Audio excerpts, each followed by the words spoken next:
reached around behind his head to untie the blindfold. The rag had been cinched so tight it looked painful, so Amy's fingers had to work carefully at the knot.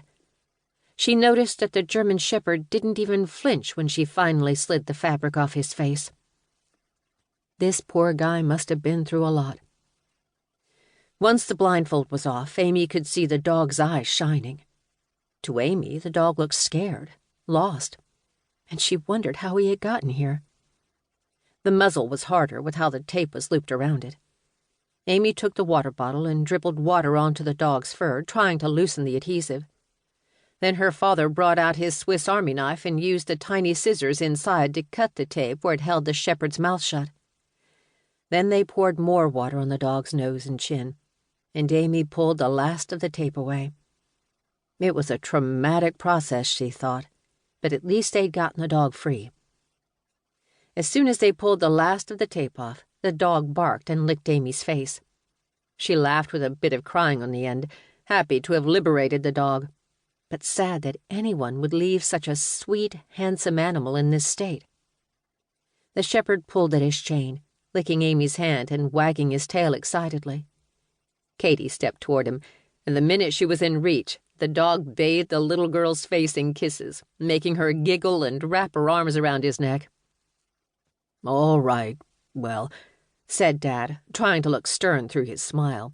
"That was very sweet of you, Amy. But now that his face is free, we should call a shelter and leave him." "Dad!" cried Amy, climbing to her feet. She felt stung.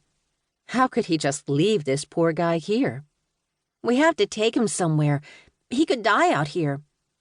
"We can't just walk away with him, Amy. He's chained to that fence," said Dad. "Don't you have bolt cutters in your emergency kit?" Mom asked. Dad rolled his eyes. "Thanks, Patricia. You really backed me up here." "I want to save the doggy," said Katie, scratching the shepherd's face. "Please, Daddy, please." Amy folded her arms and stared at her father, waiting. Saying no to Amy was one thing, but once Katie got involved, he knew it was a losing battle. Dad stared back, flared his nostrils, and finally threw his arms up. "Fine. Give me a second." Amy knelt down beside the shepherd and scratched his neck. The dog panted and looked from Katie to Amy with his tongue lolling out, regarding them both. What a good dog, thought Amy. Strong, too, and brave. He hadn't even yelped when she'd pulled some of his fur out. That was strange.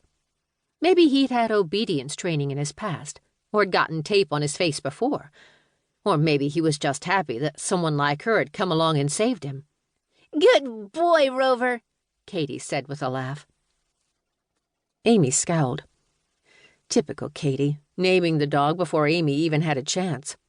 "Oh," Amy said, trying to sound like she was joking, but letting her annoyance slip through. "The rest of us don't get any say in his name?" Katie looked perplexed, like she didn't know where the name had come from. "I don't know," she said hesitantly. "Don't you think he looks like a Rover? We should call him that. Isn't that right, Rover?" Amy wanted to argue. Katie was the baby, so she always got her way, which really wasn't fair. But something about the name felt right to her. The shepherd looked noble, obedient, like man's best friend. A classic dog name suited him. "Good boy, Rover," said Amy. Rover barked and panted at her. If Amy hadn't known any better, she would have said the dog was smiling. Chapter 2. Rover. They pulled over at a rest stop a few miles down the road, a concrete turnaround with a gas station and a Dairy Queen separated by a huge parking lot and a bank of picnic tables. 5 or 6 other families sat eating ice cream and burgers. They all looked pretty tough to Amy, the fathers thick-set and covered with stubble, wearing sleeveless shirts that showed tattoos. The moms never smiling and snapping at their kids in sharp voices. One girl about Amy's age, thin and mean-eyed, glared at her as she passed. Without thinking, Amy put her iPad in the pocket on the back of Mom's seat. Mom felt the movement, glanced back, and gave her a sympathetic smile. "Nobody's going to bother you."